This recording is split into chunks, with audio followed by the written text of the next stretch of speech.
Aubrey Miller had never seen so many lights in one place. The ballroom of the Plaza Hotel glowed like a world she did not belong to. Crystal chandeliers, gold-trimmed walls, people in gowns whispering things a 9-year-old could never understand. She held her father's hand tightly, wishing she could disappear into his suit jacket, the way she used to when she was younger. But tonight, he kept stepping forward, pulled by the woman who now called herself his wife. Victoria Hale glided through the room like she owned it. Her dress shimmered under the chandeliers, and every smile she threw was calculated, polished, designed to charm the exact people she needed. She introduced Daniel proudly, but when her eyes landed on Aubrey, the warmth in them vanished. So quickly it felt like a slap, even though she never touched the child. "This is Aubrey," Victoria said, her voice sweet but sharp underneath. "She's still learning how to behave at events like these." A few guests chuckled politely. Daniel didn't notice anything wrong, but Aubrey felt her cheeks burn. She hadn't even spoken yet. Victoria crouched down, smiling too wide. "Sweetheart, why don't you show everyone the little drawing you brought? The one you insisted on carrying?" Aubrey stiffened. She hadn't insisted. Victoria had forced her to bring it, saying it would make her look cute. Now, under dozens of eyes, Aubrey pulled out the small folded paper. Her hands trembled. The drawing slipped from her fingers, drifting gently to the marble floor. The room went quiet. Victoria's smile froze. "Oh, Aubrey, again?" A man standing near the stage lifted his head, recognizing Victoria, and not in a good way. His expression changed, as if he knew something she never wanted revealed. And in that instant, Victoria realized her perfect night might be slipping out of her control. Aubrey Miller had learned, far too early, how to make herself small. Not physically, she was already small for her age, but in the quiet way she moved through rooms, careful not to disturb the air around her. After her mother passed away 2 years earlier, the house felt colder, like someone had turned down the warmth in every room. Daniel, her father, tried to fill the silence, but grief made him softer and more distracted. He worked longer hours, spent more nights in Manhattan, and came home with tired eyes that apologized before he even spoke. Aubrey never blamed him. She understood more than a child should. Their old life had been simple. A small townhouse in New Jersey, creaky wooden steps, and a backyard barely big enough for a swing. Yet it had been warm, safe, filled with the smell of her mother's lavender candles and Sunday blueberry pancakes. After her mother's death, Aubrey kept the little things, an old scarf, a journal her mom used to write in, and a tiny silver charm bracelet missing 2 charms. She stored them in a shoebox under her bed, opening it only when the world felt too heavy. Victoria entered their lives during one of Daniel's business events. At first, Aubrey thought she seemed nice, elegant, confident, always smiling. Adults called her magnetic, but children have instincts sharper than they're given credit for. From the first day Victoria visited their home, Aubrey felt something tighten inside her, a smile that didn't reach Victoria's eyes, a compliment wrapped in something colder, a hand resting on her shoulder a moment too long, as if staking a claim. When Daniel married Victoria, the townhouse was replaced with a modern apartment filled with glass furniture, metal edges, and rules Aubrey didn't understand. Don't touch that, don't sit there, don't speak during calls, don't interrupt guests, don't embarrass us. Aubrey spent most days in her room with her old iPhone, her mom's final gift, listening to voice memos she couldn't bear to delete. She whispered replies as if her mother could hear her.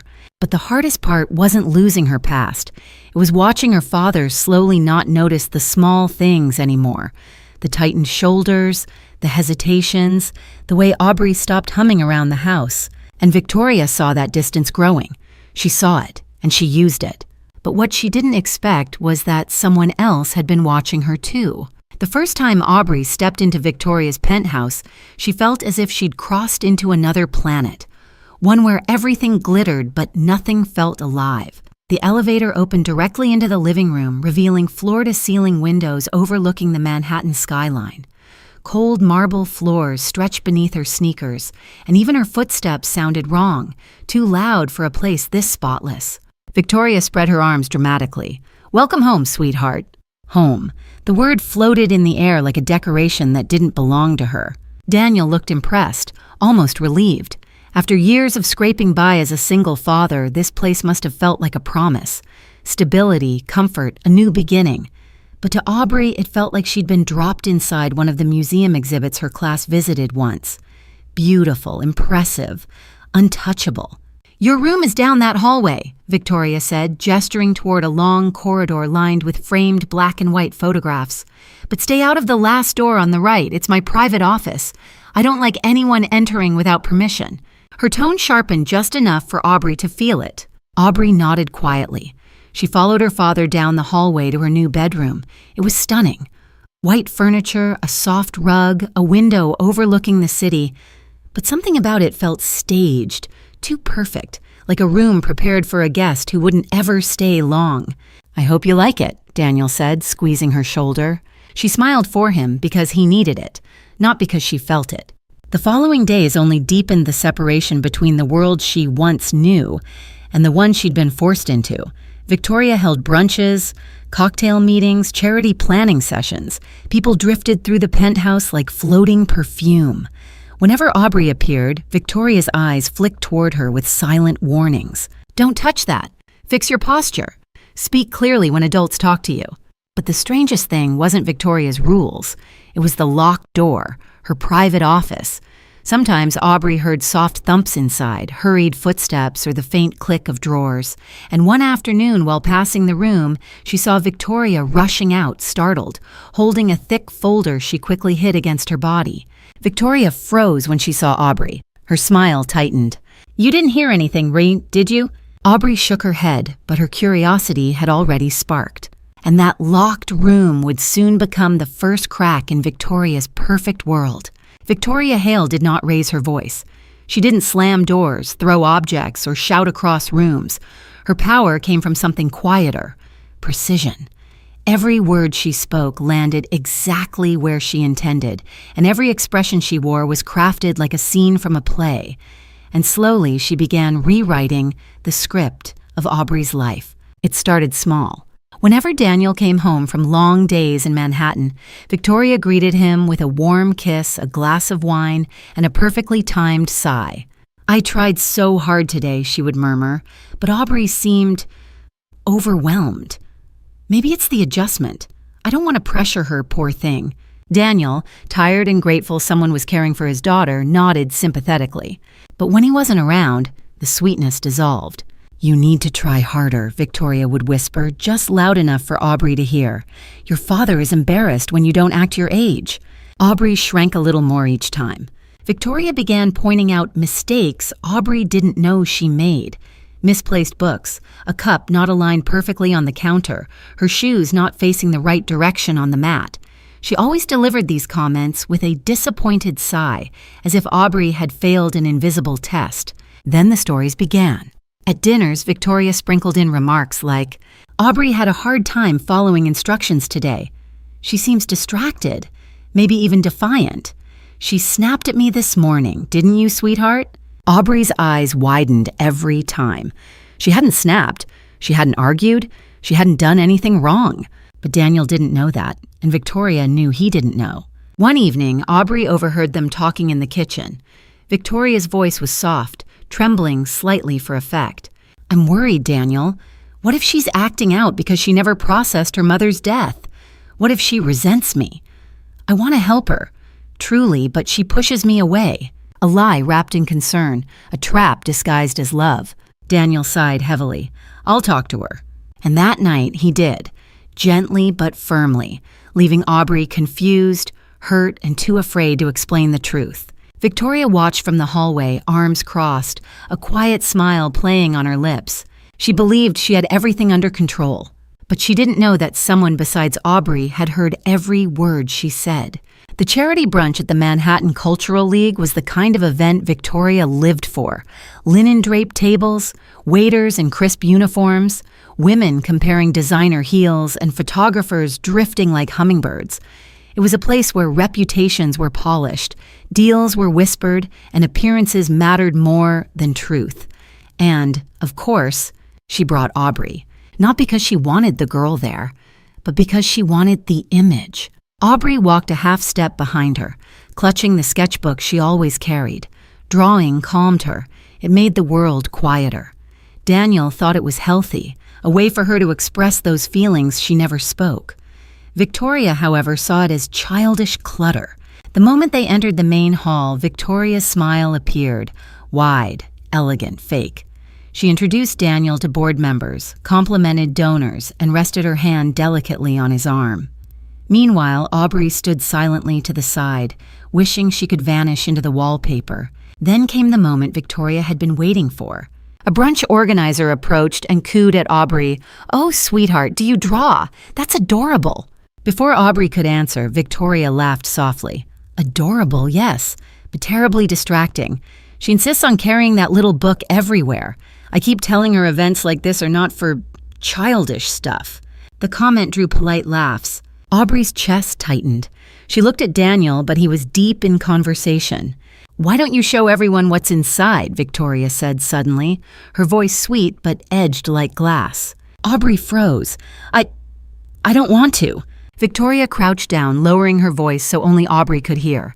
"Don't embarrass me. Open it." Hands trembling, Aubrey opened the sketchbook. The page she landed on held a drawing of her mother, smiling, wrapped in a scarf, holding Aubrey's baby hand. It wasn't perfect, but it was hers. Victoria's eyes flickered. "Oh dear," she said loudly. "I told her not to bring emotional drawings today. Children can be so dramatic." The air shifted, conversation stopped, cameras turned. Aubrey's heart plunged. Her mother's memory, her safe place, had just been turned into a public spectacle. Daniel finally looked over, confused, then worried. "What's going on?" Before anyone could answer, a man standing near the entrance, the same one from the plaza, stepped forward. His eyes were fixed on Victoria, sharp with recognition. And this time his expression wasn't just suspicious, it was furious. The man from the entrance stepped closer, his gaze fixed on Victoria with an intensity that made her posture stiffen. He was tall, sharply dressed, the kind of presence that commanded attention effortlessly. Conversations around them softened, then faded altogether, as if the entire hall sensed a shift. Daniel noticed him too. Ethan Brooks, is that you?" The man finally looked away from Victoria and offered Daniel a brief, familiar nod. It's been a long time. Aubrey didn't know who he was, but she sensed something unusual. Ethan's face softened when he glanced at her, just for a moment, but the softness vanished the second his eyes returned to Victoria. Victoria recovered her smile. "Ethan, what a surprise. I didn't realize you were in town." He raised an eyebrow. "You didn't realize a lot of things." Her smile faltered just slightly, but she kept it in place. "Daniel, Ethan and I crossed paths years ago. Very briefly, nothing memorable." Ethan let out a quiet, humorless laugh. "Memorable isn't the word I'd use." Daniel blinked in confusion. "You two know each other?"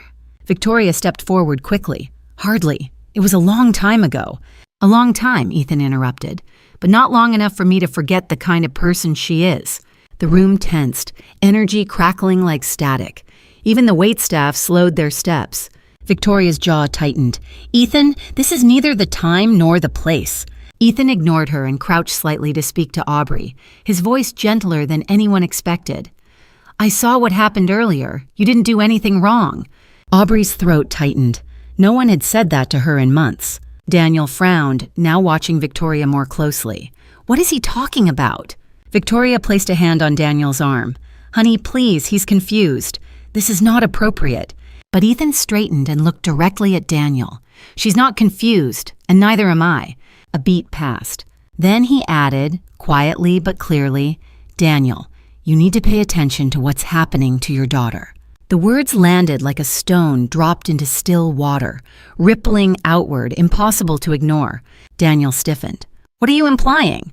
Ethan didn't answer immediately. Instead, he slipped a small envelope into Daniel's hand. "Read this when you're alone, and watch her carefully," he said, nodding toward Aubrey.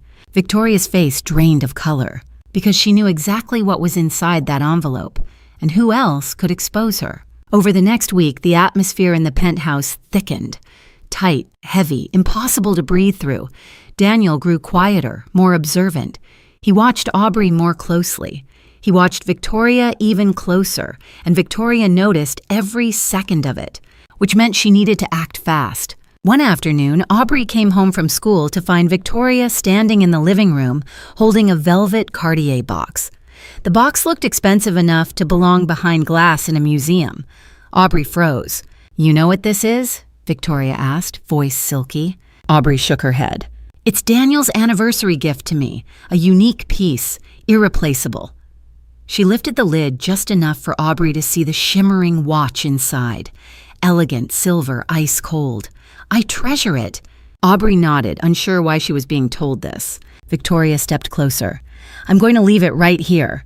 She placed the box carefully on the marble coffee table, "and I expect it to be untouched when I return." Aubrey blinked. "Okay." Victoria smiled, not kindness but calculation. "Good girl." She left the penthouse soon after, heels clicking like a metronome counting down to something unseen. Aubrey retreated to her room, doing homework, drawing, anything to avoid the living room and its ticking trap. She wasn't stupid. She could feel something was wrong. Victoria's voice had held the same tone she used when giving guests compliments that weren't really compliments. An hour later, the front door slammed. "Aubrey!" Her name cracked through the apartment like lightning. Aubrey rushed out, heart pounding. Victoria stood over the coffee table, the velvet box open, empty. The watch was gone. Aubrey's stomach dropped. I didn't touch it." Victoria clutched her chest dramatically. "My God, Daniel trusted me with this, and you threw it somewhere? Lost it?" She turned to Daniel, who had just walked in behind her. "This is exactly what I meant. She can't follow instructions. She's acting out, and now she's destroying things." Daniel looked stunned, confused, torn. "Dad, I didn't," Aubrey whispered. Victoria cut her off. "You're lying again." Tears blurred Aubrey's vision. Her world tilted. Why did adults believe the loudest voice, not the truest one? But before Daniel could respond, a faint sound echoed from the kitchen. A metallic clink, like something falling onto tile. Victoria's eyes flashed panic. Daniel followed the sound, stepping slowly toward the kitchen. And the moment he looked behind the trash bin, everything about Victoria's story began to crumble. Daniel crouched beside the trash bin, his breath catching when he spotted something glinting faintly behind it. He reached down, fingers brushing cold metal. Slowly, he lifted it into the light. The Cartier watch. Perfect.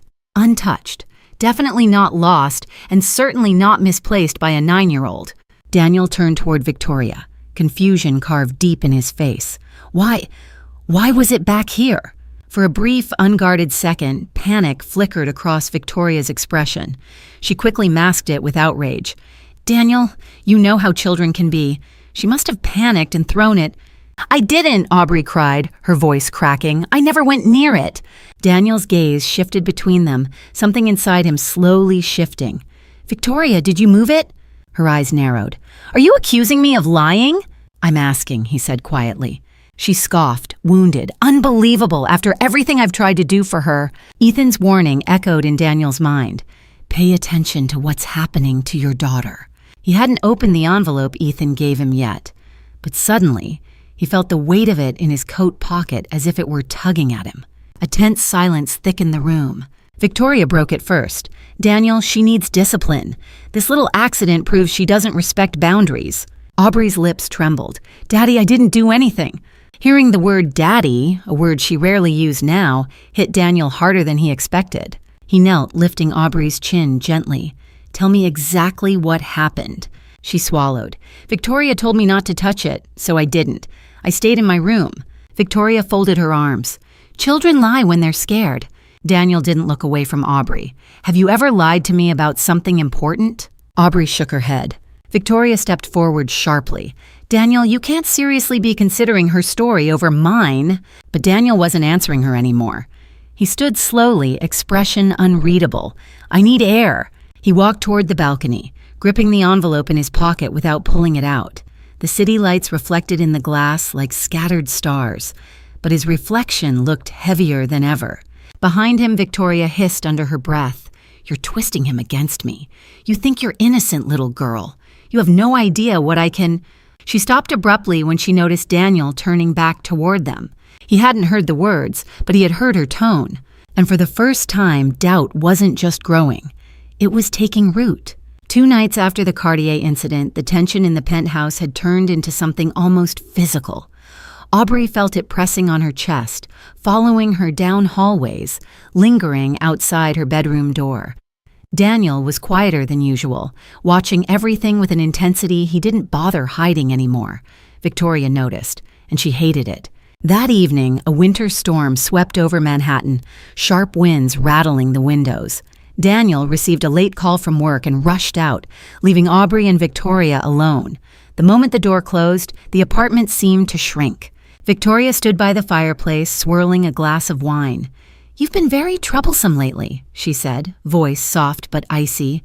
"Your father is doubting me because of your behavior." Aubrey felt her hands turn cold. "I didn't do anything." Victoria smiled without warmth. "That's the problem. You exist, and somehow that's always enough." Aubrey backed away instinctively. "Go take out the recycling," Victoria ordered suddenly. Aubrey blinked. "Now it's freezing." That wasn't a question. Aubrey zipped her thin jacket and stepped into the hallway, dragging the recycling bag behind her. The cold air hit her immediately, biting, merciless.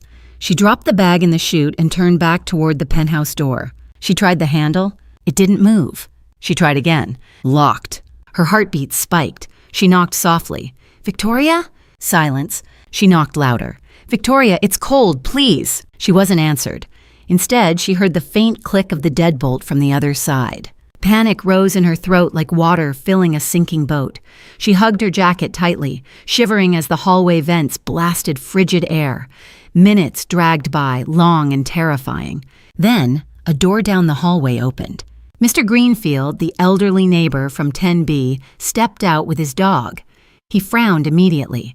"Sweetheart, what on earth are you doing out here alone?" Aubrey's lips trembled. I can't get inside." Concern darkened his eyes. "Let's get you warm." He escorted her into his apartment, gave her a blanket, and called Daniel without hesitation. When Daniel arrived 20 minutes later, pale, frantic, out of breath, he kneeled in front of Aubrey, gripping her shoulders. "What happened?" he whispered. Before she could answer, Mr. Greenfield quietly said, "Your wife locked her out. I saw it." Daniel's face changed. Not anger, not confusion. Something colder, something awakening. And in that moment, Victoria Hale had no idea a witness had just rewritten the path of her fate. Daniel didn't speak on the ride back to the penthouse. His jaw was tight, his hands white-knuckled on the steering wheel. Aubrey sat in the back seat, wrapped in Mr. Greenfield's blanket, afraid to say anything that might make things worse.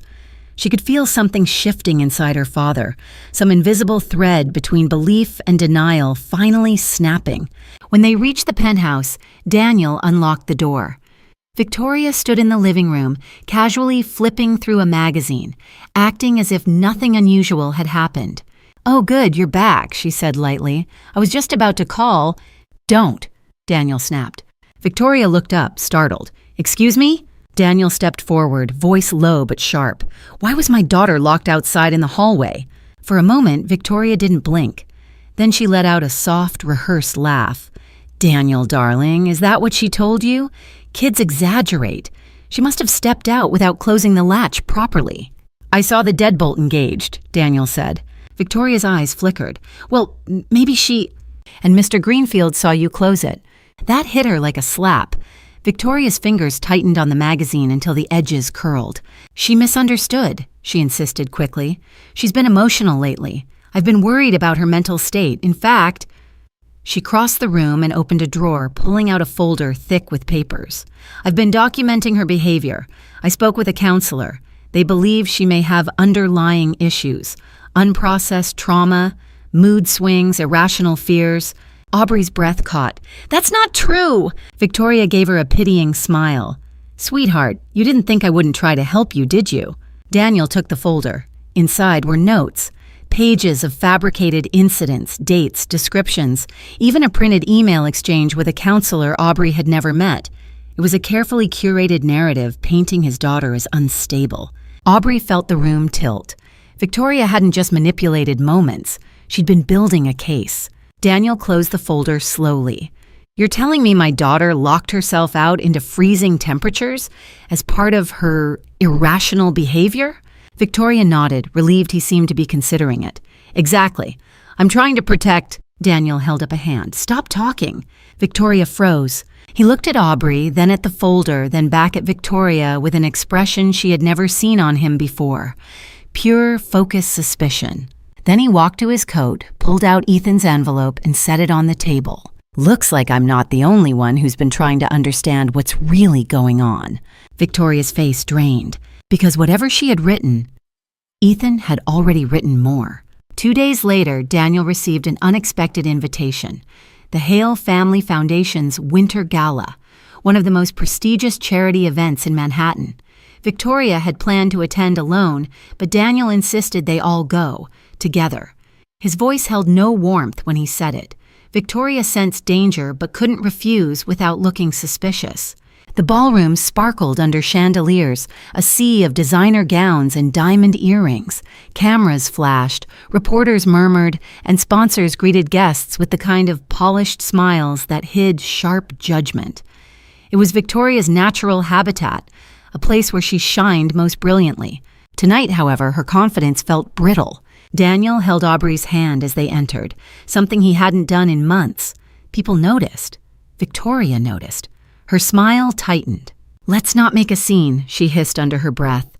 That depends on the truth, Daniel replied calmly.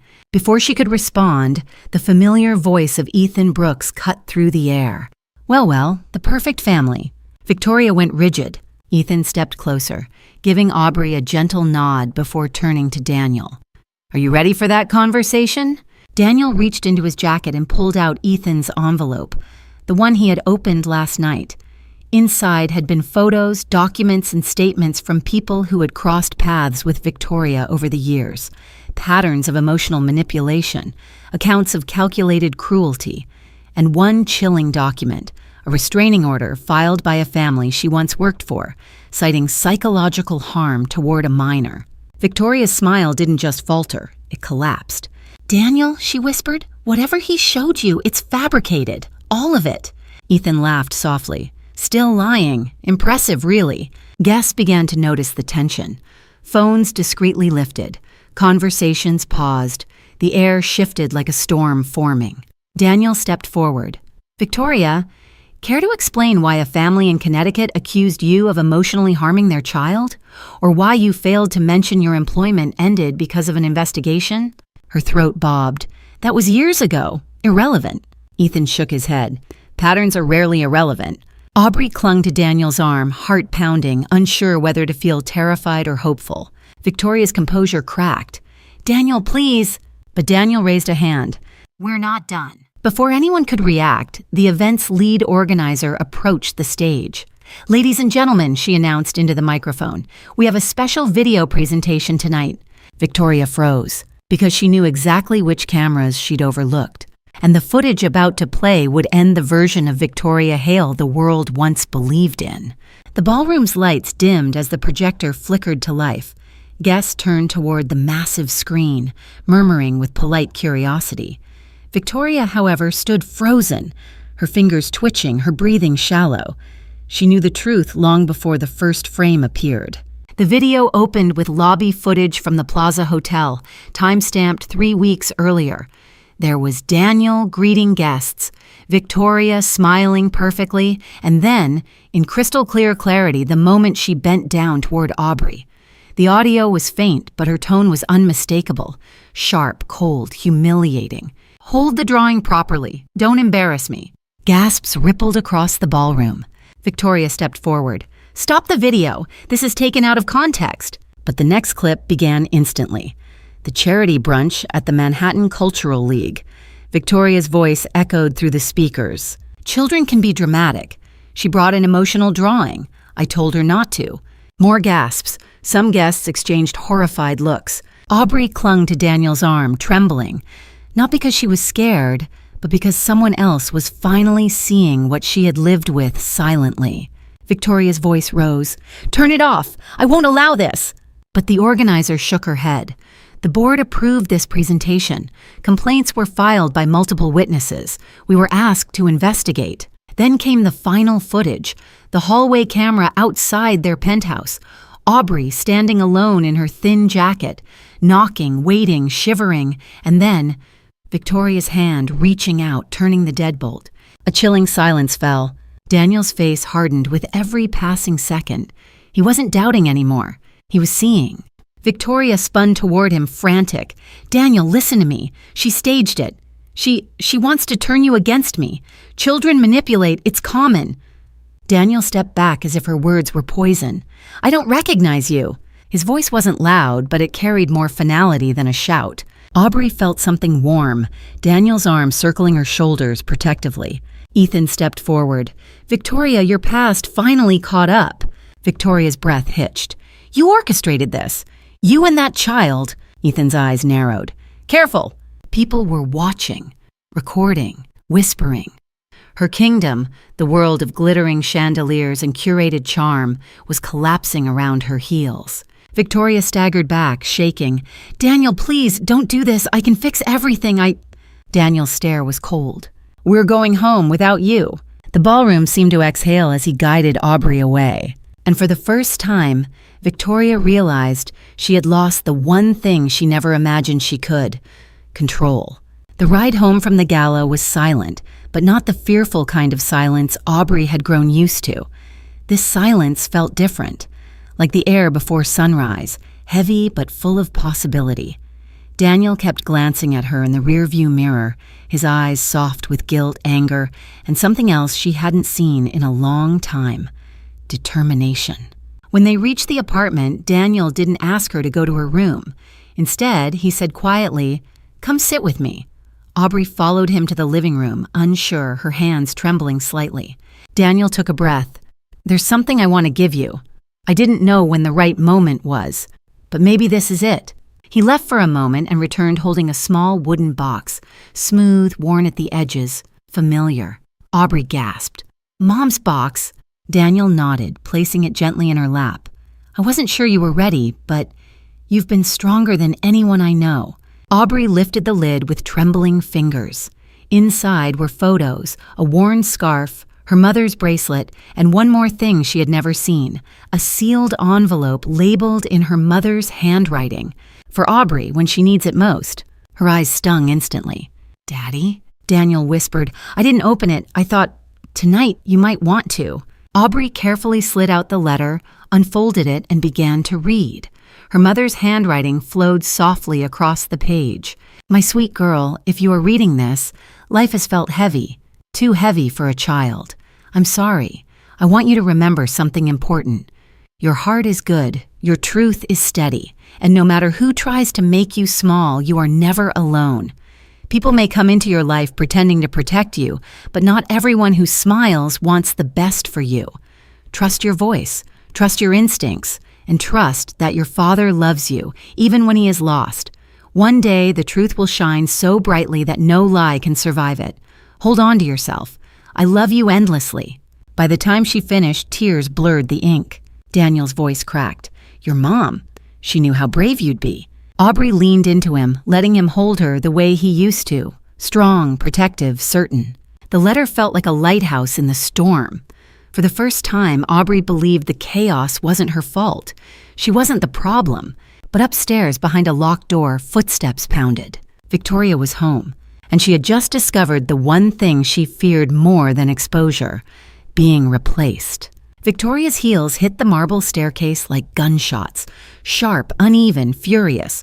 Aubrey stiffened instinctively, and Daniel's arm tightened protectively around her. The letter rested on her lap, still warm from her hands, but its comforting weight suddenly felt fragile in the growing storm. Victoria appeared at the bottom of the stairs, hair disheveled, mascara smudged, not from tears, but from rage. "You left me there," she hissed, "in front of everyone. Do you know what that did to my reputation?" Daniel stood, calm but firm. "I'm done talking about reputations." Victoria's eyes narrowed. "You think you can walk away from me? Just like that?" Aubrey leaned into Daniel's side, but Victoria's gaze snapped toward her like a knife. This is your fault. You've been poisoning him against me from the start." Daniel stepped between them. "You don't get to talk to her." Victoria let out an unsteady laugh. "Oh, please. You're blinded by guilt. You always were. That child has been unstable since the day I met her. And I have proof." She stormed into her office, the one she'd forbidden Aubrey to enter, and returned with a stack of documents. Here, psychological evaluations, behavior logs, communication with a counselor. I was building a case because someone had to protect you from her instability. Daniel didn't take the papers. I know they're fake. Victoria froze. What? I spoke to the counselor this morning, Daniel said, voice cold. The email exchanges were fabricated. The signature was stolen off their website. For the first time, real fear flickered behind Victoria's anger. You contacted them. I had to, he replied. After what I saw, what Ethan showed me, what the cameras showed, there was no other option. Victoria's composure shattered. She grabbed the papers and tore them in half, as if destroying them would erase the truth. You don't understand. Without you, without this marriage, my life falls apart. Daniel exhaled. Maybe that's because it was built on lies. Aubrey watched silently. Her mother's letter echoed in her mind. One day, the truth will shine so brightly no lie can survive it. Victoria's breath grew shallow. You think you can just expose me? I will not be humiliated again. I will not lose everything because of a child who refuses to behave. Daniel stepped forward. Victoria, this ends tonight. But she wasn't listening. Her eyes had already settled on the staircase, on her packed suitcase. And what she planned next was far more desperate and far more dangerous than anything she had done before. Victoria grabbed the suitcase and dragged it down the last step, the wheels thudding against the marble like a warning. Daniel instinctively stepped in front of Aubrey, but Victoria wasn't looking at them. She was scanning the room, frantic, calculating, searching for any leverage she could still use. You think you can take everything from me? She spat. My reputation, my home, my future. I won't let you. Daniel held his ground. You already lost those things, Victoria. You did that yourself. She shook her head violently. No, you're going to fix this. You're going to make a public statement, say the footage was misinterpreted, that I've been a dedicated stepmother, that the gala exaggerated everything. When Daniel didn't respond, her voice cracked. If you don't, I swear I'll... You'll what? Daniel asked quietly. The question shook her. She opened her mouth, but no threat came out, only trembling silence. Aubrey watched, her heart pounding. She had never seen an adult unravel before. It felt like watching a tower sway in the wind, unstable, unpredictable. Suddenly, Victoria swung toward the hallway. Fine. If you won't help me, I'll help myself. She stormed back into her office, slamming the door so hard a frame rattled. Daniel instantly moved after her, but Aubrey touched his arm. Dad, wait! Something in her voice stopped him. Not fear, not hesitation, something sharper. A child's intuition adults forget how to hear. Daniel crouched. Aubrey, tell me. Aubrey swallowed. That room, she keeps things in there. I heard her. Papers, boxes. She hides things. Daniel's face darkened. He suddenly remembered the folder she'd clutched weeks earlier, the locked door, the strange noises. Evidence, leverage, lies. Before he could react, a muffled crash echoed from inside the office. Then another. Papers fluttered under the crack of the door like frantic white birds. She's destroying evidence, Daniel realized. He tried the door. Locked. Victoria, he shouted, open it! No answer. He banged on the door again. Victoria, stop this! Still nothing. Only the sound of ripping, tearing, then sudden, eerie quiet. Aubrey clutched his sleeve, whispering, Daddy! Daniel stepped back, preparing to force the door open. But before he could, Victoria swung it open herself. Her eyes were wild, her hair tangled, and the office behind her looked like a storm had torn through it. Documents shredded, drawers ripped open, folders emptied. The truth won't save you, she said, voice shaking with something unhinged. Because I won't let it. Daniel stared at her, stunned. But neither of them noticed the tiny, blinking light tucked inside the bookshelf. A light that meant the room had been recording the entire time. And the footage it captured would destroy Victoria more completely than any lie she had ever told. Daniel didn't notice the blinking red light at first. His attention was locked on Victoria, who stood in the doorway of her ruined office, breathing hard, bits of shredded paper tangled in her fingers like confetti from a nightmare. Aubrey stayed behind Daniel, gripping his sleeve, sensing the danger drifting off Victoria like heat. What did you destroy? Daniel asked quietly. Victoria laughed, a brittle, uneven sound. Nothing important, just lies. Just things people like Ethan twisted against me. She gestured vaguely at the chaos behind her. This is what happens when I'm pushed. You made me do this. Her voice trembled, but her eyes were sharp, searching Daniel's face for any sign she still held power over him. She didn't. Victoria, he said, I need you to step aside. No, she whispered. You don't get to command me. Not anymore. Daniel closed his eyes for a moment, exhausted, furious, heartbroken. Then he stepped past her, scanning the office. Papers lay everywhere, but oddly, some had been torn only halfway, as if she'd lost strength or direction halfway through her rampage. Aubrey bent down, picking up a page that hadn't been completely destroyed. It held dates, times, and notes about her, things that never happened. Daddy, she whispered, look. Daniel read it, face tightening with disgust. She was building a narrative. Victoria stepped forward quickly. Because someone had to. You were blind, Daniel. Blind to her manipulation, blind to her issues. A sudden click cut her off. They all turned. The small camera mounted high on the bookshelf tilted downward, completing an automatic reset cycle.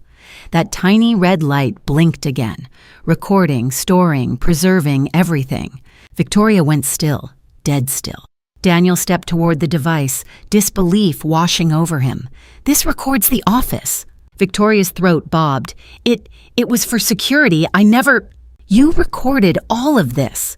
His voice dropped into something cold. All your documents, all your lies, all those fabricated notes, and everything you said tonight. Her face drained. Daniel, please, listen to me. But he already was. He touched the camera's side panel. The indicator blinked blue. Files saved, backed up, automatically uploaded. Which meant even if she'd destroyed every paper in the room, the truth already lived somewhere she couldn't reach. Victoria staggered back, whispering, No, this isn't happening. Aubrey stepped closer to her father. Daddy, what does it mean? Daniel exhaled slowly, eyes fixed on Victoria as the final piece fell into place. It means, he said, her lies just exposed themselves. Victoria's knees buckled, and for the first time she understood the truth wasn't just catching up. It was about to overtake her completely. The next morning, Daniel made a decision he should have made months earlier. He contacted the Miller family attorney, forwarded the office footage, the false evaluations, the hallway recording, everything. Within hours, the attorney demanded an emergency meeting at the penthouse. Victoria tried to forbid it, but this time, she had no authority left. Her voice didn't command. It cracked. By noon, the living room was filled with tension so thick it felt like fog. Daniel stood with Aubrey beside him, one protective hand resting on her shoulder. Across from them, Victoria paced like a trapped animal, her movements sharp and restless. The attorney placed a laptop on the table. Before we go further, you should all see this. He clicked play. The office footage appeared. Victoria sorting documents, practicing phrases aloud, rehearsing emotional tones. Her voice filled the room. Daniel won't question psychological terms. Use clinical language. Make Aubrey look unstable. Helpless. Aubrey flinched.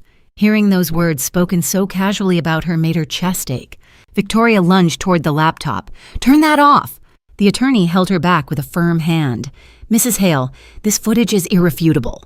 Her face contorted with anger. You can't use this against me. This was private. You recorded it, Daniel said. You built this trap for a child, and now it's caught you instead. Victoria shook her head wildly. I wasn't hurting her. I was protecting our marriage. She wanted to replace me. Replace you? Daniel repeated, stunned. She's 9. Victoria pointed at Aubrey, her voice rising. She ruined everything. She made you doubt me. No, Daniel cut in, voice sharp. You made me doubt you. Silence fell, heavy and final. The attorney cleared his throat. Mr. Miller, based on this evidence, you have strong grounds to file for immediate separation and protective measures for your daughter. Aubrey's breath hitched. She didn't understand all the legal words, but she understood enough. Victoria stared at Daniel, betrayal twisting her features. You're choosing her over me. Daniel didn't hesitate. I'm choosing the truth. Victoria stepped back as if struck. Her entire identity, built on charm, manipulation, and image, was crumbling in front of people who finally saw her clearly. You think you've won? She whispered. You think this ends me? Daniel didn't answer. But someone else did. A voice from the doorway, low, furious, and unmistakable. "I think it's long past time someone ended what you've been doing." Ethan stepped inside. And this time, he wasn't here to warn. He was here to expose. Ethan stepped fully into the room, closing the door behind him with a quiet click that somehow sounded louder than any shout. Victoria stiffened instantly, eyes wide with panic. She knew this version of him, cold, steady, and carrying truths she'd worked years to bury. Daniel straightened. "Ethan, what are you doing here?" Ethan's gaze never left Victoria. "Finishing what I should have finished years ago." Victoria's voice cracked. "You have no right." "I have every right," Ethan cut in. "You didn't just manipulate one family. You've done this before, more than once." Daniel frowned. "What do you mean?" Ethan took a slow breath. "She worked for a family in Connecticut. Do you remember that, Victoria? You stayed with them for 9 months. They had a little boy, sweet kid, quiet.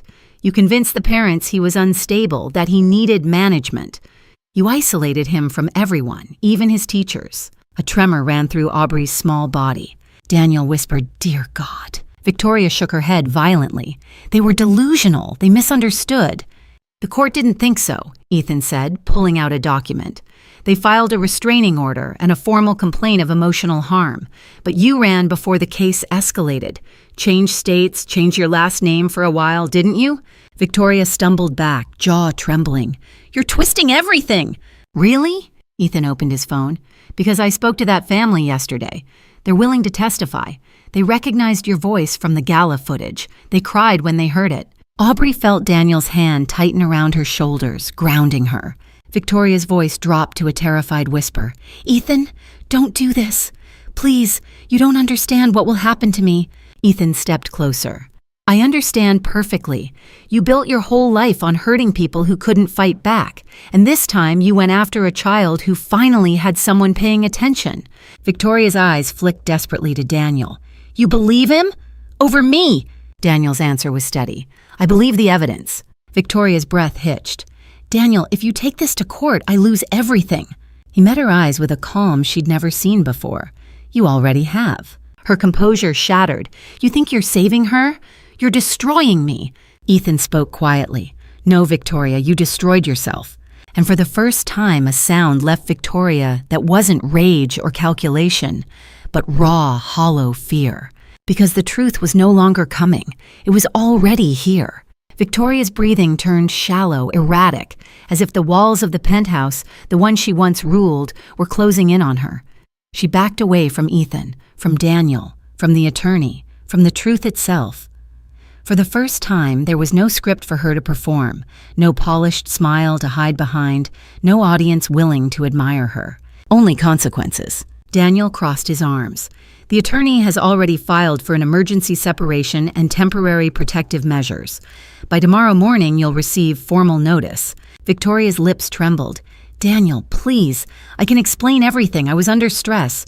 You don't know how hard it was trying to fit into this family, how difficult she made it."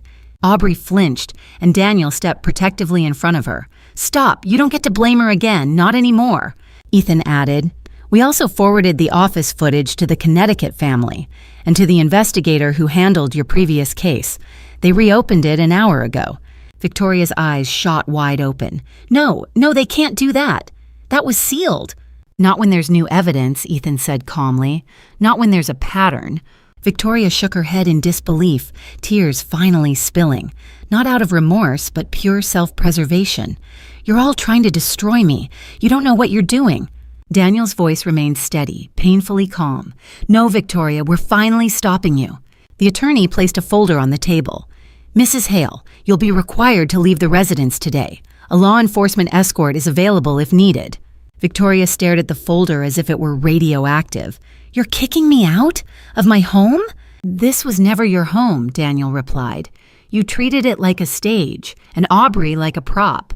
Aubrey peeked from behind him, heart pounding. She didn't feel triumphant. She felt released. Like chains she never deserved had finally snapped open. "I gave up everything for you," Victoria whispered, voice cracking. "My social circles, my opportunities, my—" "You gave up nothing," Daniel cut in. "You took, you manipulated, you lied, and now it's done." Victoria's hands shook violently. She looked around the penthouse that once symbolized her rise to the Manhattan elite, now a monument to her downfall. Her suitcase still sat by the staircase, half-zipped, like a silent prediction she never believed would come true. "You can't do this," she whispered. "You did it to yourself," Ethan said. And with that, the last thread holding her world together finally snapped. Victoria Hale had fallen, and there was no one left to catch her.